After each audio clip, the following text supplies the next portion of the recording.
Upload करवा दूंगा।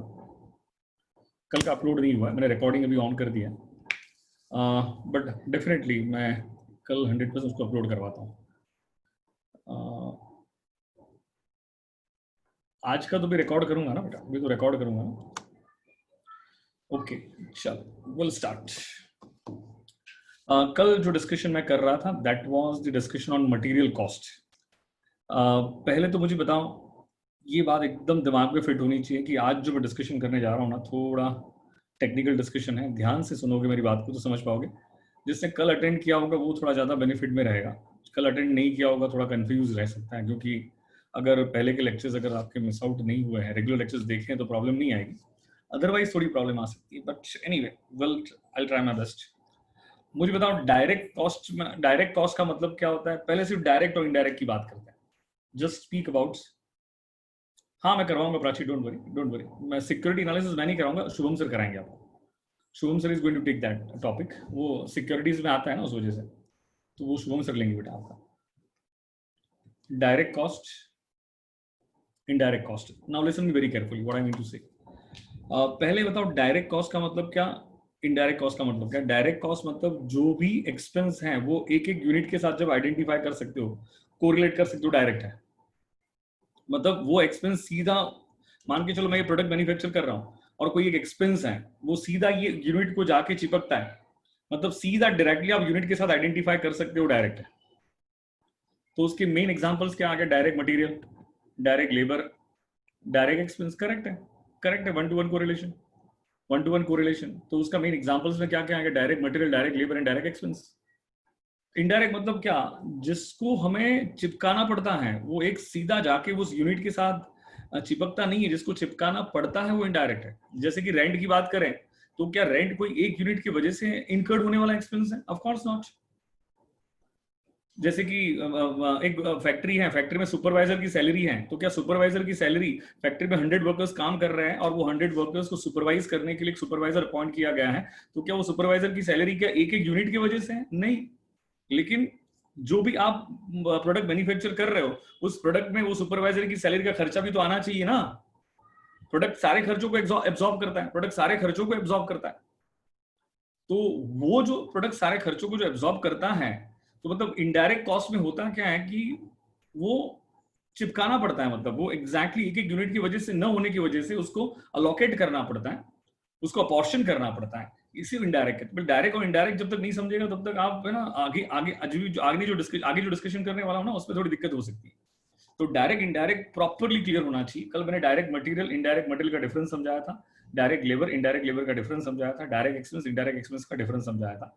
ये तीनों कॉस्ट को अगर ऐड करते हो, direct material, direct labour, direct expense, ये कोई भी प्रोडक्ट की प्राइम कॉस्ट होती है। प्राइम मतलब इंपॉर्टेंट, प्राइम मतलब सबसे मेन कॉस्ट। कौन सी कॉस्ट होती है? प्राइम कॉस्ट है। कॉस्ट शीट अगर किसी को याद है, वर्किंग कैपिटल मैनेजमेंट ने सिखाया था, कॉस्ट शीट अगर किसी को याद है तो direct material, direct labour and direct expense तीनों कॉस्ट को जब ऐड करते हैं तो ये क्या बन जाता है? प्राइम कॉस्ट बन जाती है। तो indirect material, indirect labour, indirect expense को जब ऐड कर देते हैं तो ये ओवरहेड्स बन जाता है। क्या बन जाता है बेटा? ये ओवरहेड्स बन जाता है। क्या ये डिस्कशन अगर क्लियर है तो मैं आगे बढ़ूं। डायरेक्ट, इनडायरेक्ट, डायरेक्ट मतलब direct material plus direct labour plus direct expense, ये तीनों मिला के प्राइम कॉस्ट, मेन कॉस्ट। उसके बाद indirect material, indirect labour, indirect expense तीनों मिला के ओवरहेड्स। इसमें कोई डाउट नहीं है तो मैं आगे बढ़ूं, क्योंकि ओवरहेड्स में अगर कोई डाउट रहेगा तो दिक्कत होगी। मैं प्रोसीड फर्दर। ओके सर, आप आगे बढ़ लो, कोई दिक्कत नहीं है। डायरेक्ट मटेरियल का समझाया था मैंने, कुछ कंडीशंस थी। डायरेक्ट लेबर, इनडायरेक्ट लेबर की कुछ कंडीशंस थी। डायरेक्ट एक्सपेंस भी समझा दिया था, इनडायरेक्ट एक्सपेंस भी समझाया था।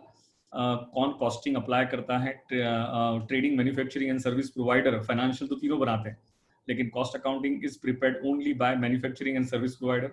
फिर मटेरियल कॉस्ट पर डिस्कशन कर रहे थे। मैंने एस्पेक्ट ऑफ मटेरियल कंट्रोल आपके साथ डिस्कस किया था। ऑब्जेक्टिव्स ऑफ मटेरियल कंट्रोल मैंने आपको बताया था। दो ऑब्जेक्टिव है। कौन सा है? ऑपरेशन नहीं, क्या मटेरियल कंट्रोल होना चाहिए? ऑफ कोर्स होना चाहिए, क्योंकि material is equivalent to cash. Material तो कैश है। क्योंकि मान के चलो मेरे वेयरहाउस में अगर 10 करोड़ का रॉ मटेरियल है, तो 10 करोड़ का रॉ मटेरियल परचेज करने के लिए मेरे पॉकेट से 10 करोड़ कैश गया हुआ है, और मैं अगर उसका प्रॉपर कंट्रोल ना करूं, उसको मैं प्रॉपर ध्यान, उसका प्रॉपर स्टोरेज ना करूं, तो आपको नहीं लगता है at the end company is going to incurred huge loss नहीं, कंपनी वाइंड अप हो सकती है, कंपनी बंद हो सकती है। और पास्ट में ऐसी बहुत सारी कंपनीज हैं जिन्होंने अपने मटेरियल पे कंट्रोल न करने की वजह से बड़े बड़े बिजनेस बंद हो गए। इसीलिए ऑब्जेक्टिव्स ऑफ मटेरियल कंट्रोल में दो मेन ऑब्जेक्टिव हैं। फर्स्ट ऑब्जेक्टिव क्या है? ऑपरेशनल ऑब्जेक्टिव, कि आपका मतलब जो रॉ मटेरियल का लेवल है वेयरहाउस में, जो रॉ मटेरियल होना चाहिए वो कितना होना चाहिए, न ज्यादा न कम, न ज्यादा न कम। बहुत ज्यादा भी नहीं होना चाहिए तो बहुत कम भी नहीं होना चाहिए। अगर आप बहुत कम रॉ मटेरियल अगर रखोगे तो क्या होगा? To provide continuous flow of required materials for efficient and uninterrupted flow of production. अगर बेटा आपके वेयरहाउस में अगर रॉ मटेरियल का जो लेवल है वो एक्सपेक्टेड लेवल से कम लेवल है, तो रॉ मटेरियल स्टॉक आउट हो सकता है, खत्म हो सकता है। तो ये सिचुएशन में प्रोडक्शन हैम्पर हो सकता है, प्रोडक्शन बंद हो सकता है। अगर प्रोडक्शन को uninterrupted production, continuous flow production अगर स्टार्ट रखना है तो ये बहुत ज्यादा इंपॉर्टेंट है कि आपका मटेरियल का स्टॉक इनफ होना चाहिए, इतना कम नहीं होना चाहिए जिससे आपका प्रोडक्शन हैम्पर हो जाए। क्या हैम्पर हो जाए? आपका प्रोडक्शन हैम्पर हो जाए। मुझे बताओ, प्रोडक्शन हैम्पर होगा तो क्या ये नहीं हो सकता है कि आप कस्टमर को लूज कर दो? क्या ये नहीं हो सकता है कि बिजनेस की मार्केट में गुडविल हैम्पर हो जाए? क्या ये नहीं हो सकता है कि जो कस्टमर्स आपको छोड़ के गया वो लाइफ में कभी वापस ना आए? फिर उसकी बहुत सारे इंप्लीकेशंस हैं।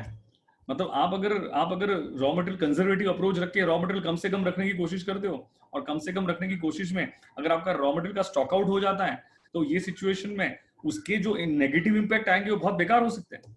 अगर आपका प्रोडक्शन हैम्पर हो गया, प्रोडक्शन बंद हो गया, तो it's risky situation for business. I hope you get my point clear. और सेकंड मेन ऑब्जेक्टिव था फाइनेंशियल ऑब्जेक्टिव, मतलब इतना भी रॉ मटेरियल मत रखो कि जिससे आपका फंड ब्लॉक हो जाए। मान के चलो कि मुझे ऐसा लग रहा है कि मेरा बिजनेस है, मैं एक मैन्युफैक्चरिंग बिजनेस में हूं, और मुझे लग रहा है कि मेरे वेयरहाउस में at any point of time 100 kg of raw materials होना चाहिए। उतना तो चाहिए इतना तो होना ही चाहिए सेफर साइड पे। लेकिन मैंने instead of 100 kg 500 kg of raw materials मैंने स्टोर करके रखा। कोई फायदा है?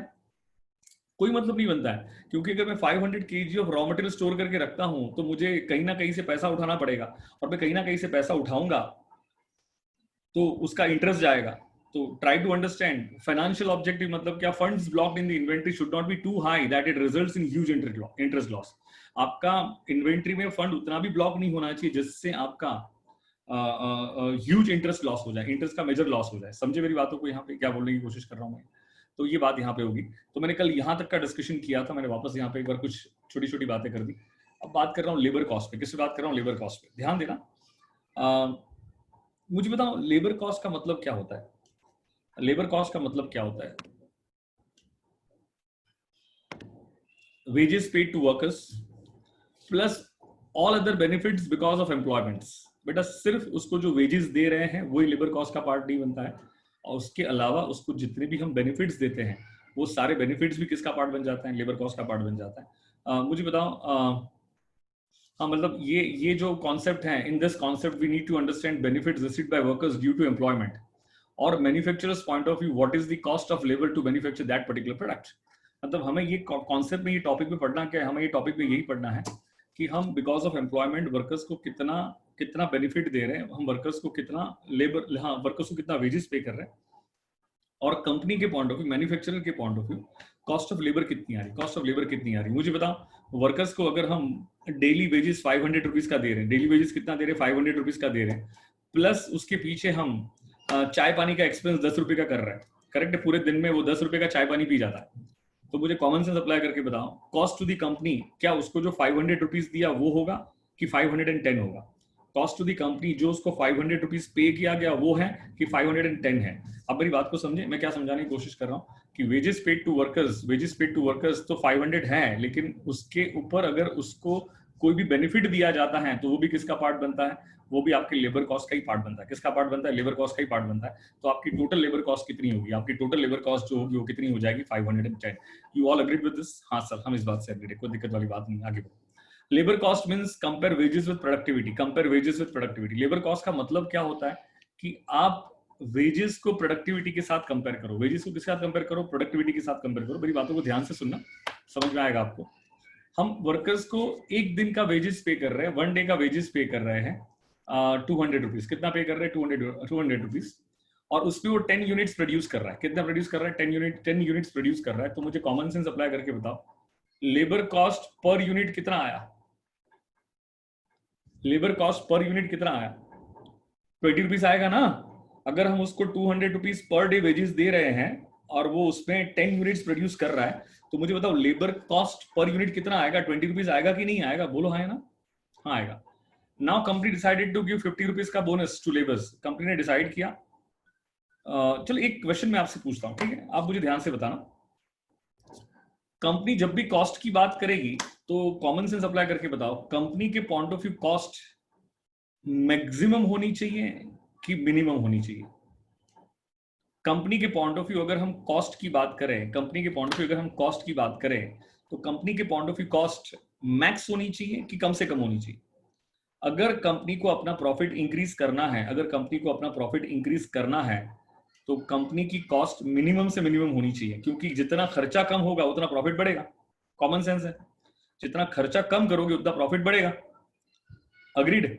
तो अब मुझे बताओ, कंपनी वर्कर्स को वेजेस पे कर रही थी 200 रुपीज का, कंपनी वर्कर्स को वेजेस पे कर रही थी 200 रुपीज का, और प्लस उसके ऊपर वो 50 रुपीज का बोनस भी दे रही है। उसके ऊपर वो 50 रुपीज का क्या दे रही है? बोनस भी दे रही है। तो मुझे बताओ, कंपनी को अपनी लेबर कॉस्ट इंक्रीज करनी चाहिए कि कंपनी को अपनी लेबर कॉस्ट डिक्रीज करनी चाहिए? कंपनी अपने वर्कर्स को 200 रुपए का वेजेस पे कर रही है, उसके ऊपर 50 रुपए का बोनस भी दे रही है। तो मुझे बताओ टोटल मिला के कितना दे रही है? 250 दे रही है। पहले वो कितना दे रही थी? 200 रुपया दे रही थी। तो कॉमन सेंस अप्लाई करके बताओ कि 200 रुपए में वो कितने यूनिट्स मैन्युफैक्चर कर रहा था? 10 यूनिट्स मैन्युफैक्चर कर रहा था। करेक्ट? 10 यूनिट्स मैन्युफैक्चर कर रहा था। वर्कर 10 यूनिट्स मैन्युफैक्चर कर रहा था, तो पर यूनिट कॉस्ट कितनी आ रही थी दोस्तों? पर यूनिट कॉस्ट कितनी आ रही थी दोस्तों? क्या 20 रुपीज पर यूनिट कॉस्ट आ रही थी क्या दोस्तों? हाँ, 20 रुपीज पर यूनिट कॉस्ट आ रही थी। अब 50 रुपीज का बोनस दे रहे हैं, तो बताओ 250 रुपया दे रहे हैं, क्या ये सही है कि गलत है? इससे लेबर कॉस्ट इंक्रीज होगी कि डिक्रीज होगी? 50 रुपए का बोनस और देंगे तो लेबर कॉस्ट इंक्रीज होगी कि डिक्रीज होगी? बोलो फास्ट। लेबर कॉस्ट इंक्रीज होगी कि डिक्रीज होगी? कहां डिक्रीज हो रही है स्वाति? पहले 200 दे रहे थे, 50 का बोनस दे रहे हैं, तो अब टोटल मिला के कितना दे रहे हैं? 250 रुपया दे रहे हैं। तो इससे लेबर कॉस्ट इंक्रीज हो रही है कि डिक्रीज हो रही है? करेक्ट है, सभी लोगों ने बोला इंक्रीज हो रही है। You are absolutely correct, labour cost increase हो रही है। तो बताओ हमारा ऑब्जेक्टिव क्या है? कॉस्ट को इंक्रीज करना कि कॉस्ट को डिक्रीज करना? बोलो फास्ट। हमारा ऑब्जेक्टिव क्या है? कॉस्ट को इंक्रीज करना कि कॉस्ट को डिक्रीज करना? हमारा ऑब्जेक्टिव तो कॉस्ट को डिक्रीज करना है। You all get my point? हमारा ऑब्जेक्टिव तो कॉस्ट को डिक्रीज करना है। तो क्या करना चाहिए? वर्कर्स को जो 200 रुपया दे रहे हैं, क्या वो 200 में से भी कुछ कम कर देना चाहिए कि नहीं करना चाहिए? बोलो हाँ या ना? हाँ या ना में आंसर करोगे। वर्कर को जो 200 रुपीज दे रहे थे, क्या उसमें से भी कुछ कम करना चाहिए कि नहीं करना चाहिए? बोलो हाँ या ना? बोलो हाँ या ना? मुझे बताओ, आप सीएस बन के कहीं पे जॉब करने गए, करेक्ट? आप फ्रेशर्स हो, आपको जो फर्स्ट जॉब मिली, वो मिली थी आपको 12 lakh rupees per annum. 12 lakh rupees per annum मतलब 1 lakh rupees per month, correct? After 6 months आपके एम्प्लॉयर ने आपको बताया कि अब आपकी salary 12 lakh rupees per annum नहीं रहेगी, आपकी salary 8 lakh rupees per annum हो जाएगी, कम कर देंगे। बताओ, क्या वो आप जॉब में उस जॉब को प्रेफर करोगे कि जॉब छोड़ के चले जाओ? आप उस जॉब को प्रेफर करोगे कि जॉब छोड़ के चले जाओगे, कि दूसरी जॉब ढूंढने की कोशिश करोगे? जिससे आपको पहले 12 लाख रुपया दिया हुआ है, नहीं करेंगे प्रेफर, छोड़ के चले जाएंगे। तो बताओ ना आप, मैं कह रहा हूं कि 200 रुपया आप उसको दे रहे थे, करेक्ट है? मैंने 50 रुपए का बोनस दिया, तो उससे लेबर कॉस्ट क्या होगी? इंक्रीज हो गई। तो सभी लोगों ने बोला इंक्रीज हो गई, ये गलत है। तो मैंने बोला कि 200 से कम कर दो, 200 से कम कर दो, 180 रुपया दो। तो आपको नहीं लगता है उसको अगर हम वर्कर को 180 रुपया देंगे तो वर्कर काम छोड़ के चला जाएगा? बोलो है ना? तो फिर आपने ऐसा मुझे क्यों बोला कि आप लेबर कॉस्ट डिक्रीज करने के लिए वर्कर्स का वेजेस कम कर दो? बेटा कोई भी एम्प्लॉयर है ना, वो कभी ये नहीं चाहेगा कि उसके एम्प्लॉय की सैलरी कम कर दे। वो ऑलवेज ये चाहेगा कि सैलरी तो हम ज्यादा दे, वेजेस तो हम ज्यादा दे, लेकिन प्रोडक्टिविटी इंक्रीज करे। क्या इंक्रीज करें? प्रोडक्टिविटी इंक्रीज करें। करेक्ट यादनेश? Absolutely correct. हम क्या इंक्रीज करें? कोई भी एम्प्लॉयर कभी ये नहीं चाहेगा कि उसके वर्कर्स को 200 दे रहे थे तो 150 कर दो या 180 कर दो, कभी ये नहीं चाहे। They never expect something like this. कोई भी एम्प्लॉयर ये चाहेगा कि उसको इंस्टेड ऑफ 200 250 दो, 300 दो, लेकिन साथ में कोई टारगेट सेट कर दो, साथ में कोई टारगेट सेट कर दो। इसका मतलब क्या है? Labour cost means compare wages with productivity, wages with productivity. समझो इस बात का मतलब क्या होता है। पहले वर्कर्स को हम 200 रुपीज पर डे दे रहे थे और उस पर वो 10 यूनिट्स मैन्युफैक्चर कर रहा था, तो लेबर कॉस्ट पर यूनिट कितनी आ रही थी? 20 रुपीज पर यूनिट आ रही थी। Now company decided to give 50 rupees का bonus to labours with target to produce minimum 15 units, और साथ में एक टारगेट भी दे दिया कि अगर हम तुझे 50 रुपए का बोनस देंगे तो तुझे मिनिमम 15 यूनिट्स तो मैन्युफैक्चर करने ही पड़ेंगे। तो अब मुझे बताओ, एक दिन में 250 रुपया दे रहे हैं और वो 15 यूनिट्स प्रोड्यूस कर रहा है, तो बताओ लेबर कॉस्ट पर यूनिट क्या 3.66 हो जाएगी क्या? Tell me now. इसे कहते हैं प्रोडक्टिविटी इंक्रीज करना। क्या कहते हैं? प्रोडक्टिविटी इंक्रीज करना। हमने ज्यादा वेजेस देखे, हमने बोनस देखे, क्या हमारे प्रोडक्शन को इंक्रीज कर दिया? क्या हमारी प्रोडक्टिविटी को इंक्रीज कर दिया? अगर हमारी प्रोडक्टिविटी इंक्रीज हो गई तो क्या लेबर कॉस्ट पर यूनिट क्या डिक्रीज हो जाएगी क्या आपके यहाँ पे? I hope you do get my point clear. This is known as productivity. By paying more wages and salary, company has reduced labour cost पर unit. Whenever company wanted to reduce the labor cost, it means by paying more incentives, company will increase productivity, and as a result labor cost will reduce. As a result labor cost will reduce. आपको मेरी बात समझ में आई क्या यहाँ पे? ये जो कि मुझे नहीं लग रहा है कि आपके सिलेबस के आपके सिलेबस के रेफरेंस में ये सब डिस्कशन कोई ज्यादा मायने रखता होगा, क्योंकि इतना ज्यादा डिटेल में नहीं है, but still I spoke something about it. तो आप थोड़ा उसको ध्यान में रखना कि लेबर कॉस्ट डिक्रीज करने का मतलब प्रोडक्टिविटी इंक्रीज करना। लेबर कॉस्ट डिक्रीज करने का मतलब कोई वर्कर्स की वेजेस को, सैलरी को कम करना नहीं होता है। लेबर कॉस्ट डिक्रीज करने का मतलब by paying more salary and wages हम प्रोडक्शन इंक्रीज करेंगे, प्रोडक्शन इंक्रीज करेंगे तो प्रोडक्टिविटी इंक्रीज होगी, प्रोडक्टिविटी इंक्रीज होगी तो लेबर कॉस्ट पर यूनिट डिक्रीज होगी। This is the main objective, this is the main objective. You got my point very clear now, correct है? इसमें किसी को दिक्कत नहीं बेटा। Let me get water because it's very difficult for me to speak without water. Hold on for a second.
I hope आपको मेरी बात समझ में आई होगी बेटा। यू अंडरस्टूड वेरी वेल, इसमें कोई दिक्कत नहीं होगी।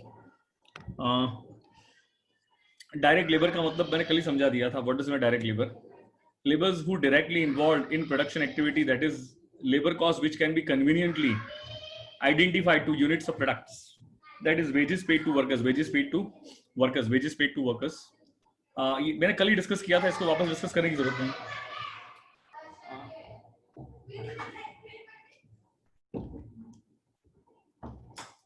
इसको वापस डिस्कस करने की जरूरत नहीं, वापस डिस्कस करने की जरूरत नहीं है। मैंने कल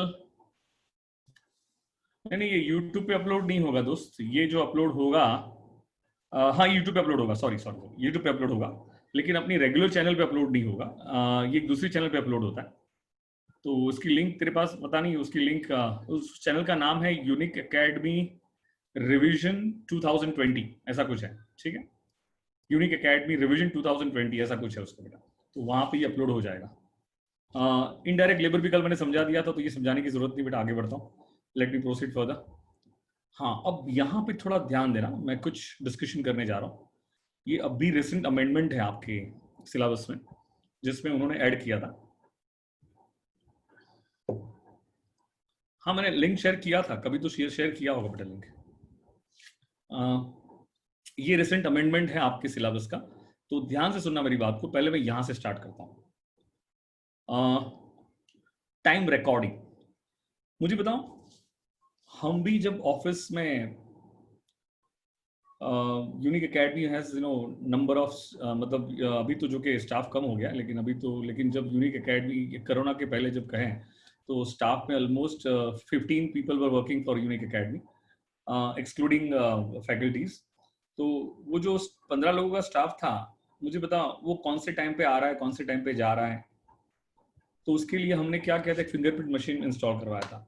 तो मतलब स्टाफ जब भी आता है तो उसको फिंगरप्रिंट देना है, जब भी जाएगा या लंच के लिए जा रहा है तो फिंगरप्रिंट देके जाएगा।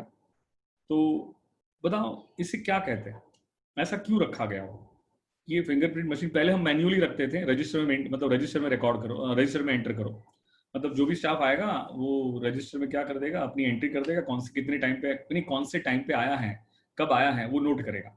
लेकिन पता चला कि स्टाफ इसमें ना, वो आता था 11 बजे और वो लिखता था 10 बजे आया हूँ। तो ऐसी बहुत बार हमने बहुत सारी ऐसे, आई वुड रादर से कि मैंने हमने ऐसी बहुत सारी गलतियां तो नहीं कह सकते, लेकिन इंटेंशनल मिस्टेक को हमने पकड़ा था। और उसके बाद फिर हमने डिसाइड किया कि नहीं, ऐसा नहीं करते हैं, एक इलेक्ट्रॉनिक मशीन बिठा देते हैं, फिंगरप्रिंट मशीन बिठा देते हैं। और उससे क्या होगा कि जो भी स्टाफ आएगा वो अपना फिंगरप्रिंट देगा, तो उससे समझ में आएगा कि वो कितने बजे आया था, कितने बजे लंच को गया था, लंच से कितने बजे से वापस आया, और कितने बजे ऑफिस से बाहर गया। इसे कहते हैं टाइम रिकॉर्डिंग। क्या कहते हैं बेटा इसे? Time recording. I hope you get my point clear. Time recording, ये जो बता रहा हूँ ना, ये आपका रिसेंट अमेंडमेंट है। आपके सिलेबस में ये पहले इंक्लूड नहीं था, लेकिन अभी ये लोगों ने इंक्लूड किया हुआ है। तो टाइम रिकॉर्डिंग क्या है? Time recording is nothing but time of noting of time of workers, noting of time of workers. कोई दिक्कत वाली बात है क्या इसमें? At what time they come, at what time they leave, how much they work. तो ये सारी बातें जो है उसे क्या कहते हैं? टाइम रिकॉर्डिंग कहते हैं। क्या कहते हैं उसे? टाइम रिकॉर्डिंग कहते हैं। Time recording has to purposes. Time recording के दो पर्पस हैं। एक पर्पस है टाइम कीपिंग, दूसरा पर्पस है टाइम बुकिंग। एक पर्पस क्या है? Time keeping. दूसरा पर्पस क्या है? Time booking. टाइम बुकिंग है। मुझे बताओ टाइम कीपिंग का मतलब, हाँ, time keeping and time booking, ये दोनों टाइप के वर्कर्स के लिए इंपॉर्टेंट है। दोनों टाइप के वर्कर्स मतलब क्या? Direct and indirect. अब मुझे डायरेक्ट वर्कर क्या है, डायरेक्ट लेबर क्या है, इनडायरेक्ट लेबर क्या है, समझाने की जरूरत नहीं है। डायरेक्ट लेबर वो लेबर है जो डायरेक्टली प्रोडक्शन एक्टिविटी में इन्वॉल्व होते हैं, जो डायरेक्टली मशीनरी पे काम करके अपने हाथ काले करते हैं और डायरेक्टली प्रोडक्ट मैन्युफैक्चर करते हैं, उसे डायरेक्ट लेबर कहते हैं। और इनडायरेक्ट लेबर मतलब क्या? जो डायरेक्टली प्रोडक्शन एक्टिविटी में इन्वॉल्व नहीं होते हैं, वो सब इनडायरेक्ट है। वो सब क्या है? डायरेक्ट मतलब, अगर मान के चलो ये स्टाइलस मैन्युफैक्चर करने के लिए कंपनी वर्कर को, एक स्टाइलस मैन्युफैक्चर करने के लिए 1000 रुपीज पे कर रही है, तो क्या वो 1000 रुपीज के लेबर को क्या एक एक यूनिट के साथ आइडेंटिफाई कर सकते हो? अगर आप उसको एक एक यूनिट के साथ आइडेंटिफाई कर सकते हो तो ये डायरेक्ट लेबर है। अगर आप उसको एक एक यूनिट के साथ आइडेंटिफाई नहीं कर सकते हो, मान के चलो कि मैंने वही अभी एग्जांपल लिया था ना कि एक फैक्ट्री में 100 वर्कर्स काम कर रहे हैं और उसको सुपरवाइज करने के लिए एक क्या रखा गया? सुपरवाइजर रखा गया है। तो बताओ सुपरवाइजर की सैलरी जो हम पे कर रहे हैं, क्या सुपरवाइजर की सैलरी क्या एक एक यूनिट के साथ आइडेंटिफाई हो रही होती है? नहीं। सुपरवाइजर की सैलरी को आइडेंटिफाई कराना पड़ेगा, अपॉर्शन करना पड़ेगा। तो मुझे बताओ जो सुपरवाइजर की सैलरी है वो इनडायरेक्ट कॉस्ट है, इनडायरेक्ट लेबर है। तो टाइम रिकॉर्डिंग के दो पर्पस हैं। टाइम रिकॉर्डिंग के दो पर्पस हैं, एक तो time keeping and time booking. लेकिन it is necessary for both the workers. ऐसा थोड़ी है कि जो मशीनरी पे काम करेगा उसके लिए हम टाइम कीपिंग करेंगे, मतलब टाइम रिकॉर्डिंग करेंगे, जो सुपरवाइजर है उसके लिए टाइम रिकॉर्डिंग नहीं करेंगे, ऐसा थोड़ी होता है। तो time recording is necessary for both type of workers, direct as well as indirect. इसमें कोई दिक्कत नहीं होनी चाहिए। टाइम कीपिंग का मतलब क्या होता है? Time keeping is necessary for the purpose of recording attendance and for calculating wages. बेटा आप यहां से स्क्रीनशॉट ले सकते हो क्या? Can you take the screenshot from here? Can you take the screenshot? अगर आप स्क्रीनशॉट ले सकते हो तो मेरी मगजमारी दूर हो जाए यार। हाँ तो स्क्रीनशॉट ले लो भाई फटाफट। जब जब मैं डिस्कशन करूं तो उसका स्क्रीनशॉट ले लिया करो। हाँ तो बात खत्म होगी ना बेटा, तो अच्छी बात होगी ना, तो आपको टेंशन ही नहीं। गुड। टाइम रिकॉर्डिंग के दो पर्पस हैं, एक तो टाइम कीपिंग है, टाइम बुकिंग है। टाइम कीपिंग क्या होता है? Time keeping is necessary for the purpose of recording attendance and for calculating wages. It is necessary for recording attendance and calculating wages. Objectives and purpose of timekeeping is to provide basic data for payroll preparations, finding out labor cost of a job or product or service. When labor is doing only one job, attendance record to meet statutory requirements, determining productivity and controlling labor cost. For example, Provident Fund Act, Gratuity Act, how it requires that how many years workers has worked. This is requirement of law. In other words, how much time workers has given to company is known as time keeping. बेटा ये जो भी मैंने बोला है ना उसको मैं समराइज करके आपको समझा देता हूँ, बहुत इजी है समझना यार। एक सिंपल सी बात है, मैंने अभी कहा यूनिक एकेडमी ने भी स्टाफ के लिए ऑफिस में एक फिंगरप्रिंट मशीन इंस्टॉल करवाया। तो मुझे बताओ फिंगरप्रिंट मशीन इंस्टॉल करवाने के पीछे हमारा ऑब्जेक्टिव क्या था? सर बट पीडीएफ रेफरेंस के लिए चाहिए था। अरे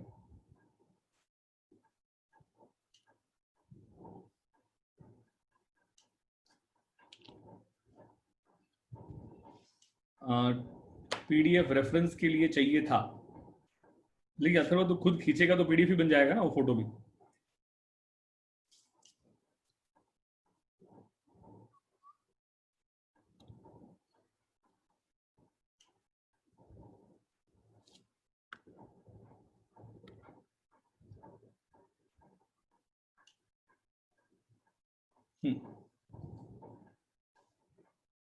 मुझे बताओ, ठीक है थोड़ा मैं बाद में शेयर कर दूंगा, कोई दिक्कत नहीं बेटा।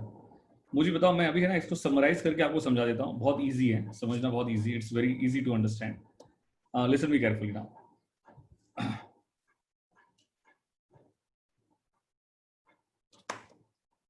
मैंने ये कहा कि हम लोग भी यूनिक एकेडमी भी अपने स्टाफ के लिए क्या करती है, फिंगरप्रिंट मशीन इंस्टॉल करवा के रखा हुआ है। तो उसका बेसिक पर्पस क्या है? उसका बेसिक पर्पस यही है कि जब भी है ना मंथ एंड में जब भी पेरोल प्रिपरेशंस करना, पेरोल प्रिपरेशन का मतलब समझ में आया क्या? पेरोल प्रिपरेशंस का मतलब जब मंथ एंड में, मंथ जनरली हम मंथ एंड में नहीं देते हैं, हम बिगिनिंग ऑफ द मंथ में देते हैं, मतलब नेक्स्ट मंथ के बिगिनिंग में सैलरी पे करते हैं। अगर जैन की सैलरी पे करनी है तो हम फेब 5th के पहले पे कर देते हैं। तो जब भी सैलरी पे करनी होती है तो हम सबसे पहले क्या करते हैं कि वो जो फिंगरप्रिंट मशीन है उससे पूरा डेटा कलेक्ट करते हैं कि कौन कितने दिन आया था। अब मान के चलो 30 डेज में से किसी ने सिर्फ 25 डेज काम किया है तो 5 दिन की सैलरी कट हो जाती है, 5 दिन की सैलरी कट हो जाती है। तो मुझे बताओ, टाइम कीपिंग मतलब टाइम रिकॉर्डिंग के दो मेन पर्पस हैं। दो मेन पर्पस क्या है? एक तो टाइम कीपिंग है, दूसरा टाइम बुकिंग है। तो टाइम कीपिंग का मतलब क्या हुआ? मैंने एंड में लिखो, यहाँ पे लिखा हुआ है, in other words how much time workers has given to company, it is known as time keeping. टाइम कीपिंग का मतलब इतना ही होता है, वो कौन से टाइम पे आया, कौन से टाइम पे गया, क्या उसने 15 जैन को ऑफिस अटेंड किया था कि नहीं किया था। अगर ये जानना है तो वो टाइम कीपिंग से ही पता चल सकता है। वो कहां से पता चल सकता है? टाइम कीपिंग से ही पता चल सकता है। तो बस टाइम कीपिंग का पर्पस है, एक तो number 1 payroll preparations, finding out the labour cost of a job और प्रोडक्ट और सर्विस। मान के चलो कि हम उसको पर डे का वेजेस दे रहे हैं 500 रुपीज पर डे का वेजेस, अगर 500 रुपीज अगर हम पे कर रहे हैं तो वो तो टाइम कीपिंग से पता चलेगा ना कि उसने महीने में कितने दिन काम किया। अगर टाइम कीपिंग होगा ही नहीं तो क्या पता चल सकता है? कि नहीं, पता नहीं चल सकता ना, it is very difficult to understand. इसीलिए टाइम कीपिंग का होना बहुत जरूरी है। पेरोल का मतलब पेमेंट करना। पेरोल का मतलब क्या होता है भाई राहुल? जब तू आई वुड रादर से कि जब भी हम हमारे स्टाफ की सैलरी जब देते हैं बिगिनिंग ऑफ एवरी मंथ, जब स्टाफ की सैलरी पे करते हैं तो पे करने के टाइम पे 15 जन की सैलरी देनी होती है ना। तो 15 जन की सैलरी देने के लिए उसका पेरोल प्रिपरेशन होता है। पेरोल प्रिपरेशन होता है मतलब क्या भाई? किसने कितने दिन काम किया, उसमें पूरा दिन चला जाता है। मतलब एक स्टाफ बैठता है, स्टाफ क्या करेगा? प्रथा जनरली काम करती है, सब प्रथा देखती है कि कौन कितने दिन आया था, जो जितने दिन नहीं आया उसकी उतने दिन की सैलरी कट करके बाकी का सैलरी बाकी की सैलरी का एक चालान बनाएगी, मतलब एक वाउचर बनाएंगी, और वाउचर के अकॉर्डिंग वो बैंक को हम देंगे। बैंक क्या करेगी? हमारे अकाउंट को डेबिट करेगी, एम्प्लॉय के अकाउंट को क्रेडिट करेगी। तो ये सबको पेरोल प्रिपरेशन कहते हैं। राहुल क्या कहते हैं उससे? Payroll preparation. बात समझ में आ गई क्या यहाँ पे? Finding out the labour cost of a job, मतलब टाइम कीपिंग के ऑब्जेक्टिव्स क्या है, पर्पस क्या है? पेरोल प्रिपरेशन टाइम कीपिंग से ही होगा। अगर कोई लेबर कॉस्ट फाइंड करना है तो वो भी किससे पॉसिबल है? मान के चलो वर्कर्स आता है, करेक्ट है, और उसका काम यही है आके ये मार्कर मैन्युफैक्चर कर भाई, आके ये मार्कर मैन्युफैक्चर करना है, बस वो एक ही काम करता है, मार्कर मैन्युफैक्चर करना, दैट्स इट। आता है वो मार्कर मैन्युफैक्चर करता है, तो मुझे कॉमन सेंस अप्लाई करके बताओ, उसको हम 500 रुपीज पर डे का वेजेस पे कर रहे हैं, तो टाइम कीपिंग होना चाहिए ना। टाइम कीपिंग अगर लिखा होगा मतलब उसका कहीं ना कहीं कोई रजिस्टर में एंट्री होगी या कोई फिंगरप्रिंट मशीन में एंट्री होगी, तो समझ पाएंगे ना कि उसको हमें कितना देना है एज अ लेबर कॉस्ट, हमें कितना पे करना है, उस पर्टिकुलर जॉब के लिए कितना पे करना है, उस पर्टिकुलर प्रोडक्ट के लिए कितना पे करना है, उस पर्टिकुलर सर्विसेज के लिए कितना पे करना है। ये ऑब्जेक्टिव है किसका? टाइम कीपिंग का। Attendance record to meet the statutory requirements. बहुत बार लॉ की रिक्वायरमेंट होती है। अगर प्रोविडेंट फंड एक्ट कहता है, ग्रेजुइटी एक्ट कहता है, बेटा आप मुझे नहीं समझाने की जरूरत है आपको कि प्रोविडेंट फंड क्या होता है, ग्रेजुइटी एक्ट क्या होता है, आप सैलरी में पढ़ चुके हो, सैलरी में आप पढ़ चुके हो, इनकम टैक्स में। तो मुझे बताओ उसने कितने साल काम किया, कितने साल काम किया, तो बेटा उसका एक अटेंडेंस रिकॉर्ड तो होना चाहिए ना, उसने कितने साल काम किया तो उसका एक अटेंडेंस रिकॉर्ड होना चाहिए। तो वो अटेंडेंस रिकॉर्ड किससे पता चलेगा, किससे, मतलब बहुत बार स्टेट्यूटरी रिक्वायरमेंट होती है कि आपको अटेंडेंस टाइम कीपिंग रखना ही पड़ेगा, आपको अटेंडेंस रिकॉर्ड करना ही पड़ेगा। कौन कहता है? प्रोविडेंट फंड एक्ट कहता है। कौन कहता है? ग्रेजुइटी एक्ट कहता है कि वर्कर्स ने कितने साल काम किया, हमें कैसे पता चले? तो आप उसका अटेंडेंस रजिस्टर मेंटेन करो, अब उसका प्रॉपर रिकॉर्ड मेंटेन करो। This is the requirement of law, इसलिए टाइम कीपिंग होना चाहिए। क्या होना चाहिए? टाइम कीपिंग होना चाहिए। And determining the productivity and controlling labour cost, determining the productivity and controlling labour cost. अगर आपने प्रॉपर टाइम कीपिंग नहीं रखा होगा तो मान के चलो कि वर्कर्स ने पूरे महीने में सिर्फ 25 दिन काम किया है, अगर वो प्रॉपर्ली मेंटेन नहीं हुआ होगा तो हो सकता है कि वर्कर्स को पूरे 30 दिन की सैलरी मिल जाए। आप, आई hope you get my point clear. अगर ऐसा हुआ तो प्रोडक्टिविटी और लेबर कॉस्ट कंट्रोल नहीं होगा। So these are the main purpose of time keeping. पहले बताओ मैंने स्टार्ट कहां से किया था? टाइम रिकॉर्डिंग से स्टार्ट किया था। टाइम रिकॉर्डिंग मतलब noting of time of workers. Time recording के मेन दो पर्पस है। नंबर 1 पर्पस क्या है? टाइम कीपिंग है। नंबर 2 पर्पस क्या है? टाइम बुकिंग है। टाइम रिकॉर्डिंग दोनों टाइप के वर्कर्स के लिए होता है, डायरेक्ट के लिए भी होता है तो इनडायरेक्ट के लिए भी होता है। टाइम कीपिंग का मतलब यहाँ से देखो, लास्ट में जो लिखा है ना उतना याद रखो। How much time worker has given to the company is known as time keeping। एक वर्कर ने कंपनी को कितना टाइम दिया है उसे क्या कहते हैं? टाइम कीपिंग कहते हैं। बात समझ में? टाइम कीपिंग क्यों? तो पेरोल प्रिपरेशंस के लिए, लेबर कॉस्ट फाइंड करने के लिए, बहुत बार स्टैट्यूटरी रिक्वायरमेंट होती है, और बहुत बार प्रोडक्टिविटी और लेबर कॉस्ट कंट्रोल करने के लिए, लेबर कॉस्ट कंट्रोल करने के लिए। आई hope you get my point. पहले हमारा ऐसा बहुत होता था यूनिक एकेडमी में। मेरा ध्यान तो पूरा टीचिंग में रहता है। तो बहुत बार ऐसे होता है कि ध्यान न रहने की वजह से वर्कर जो स्टाफ जो आते थे वो गलत गलत लिखते थे।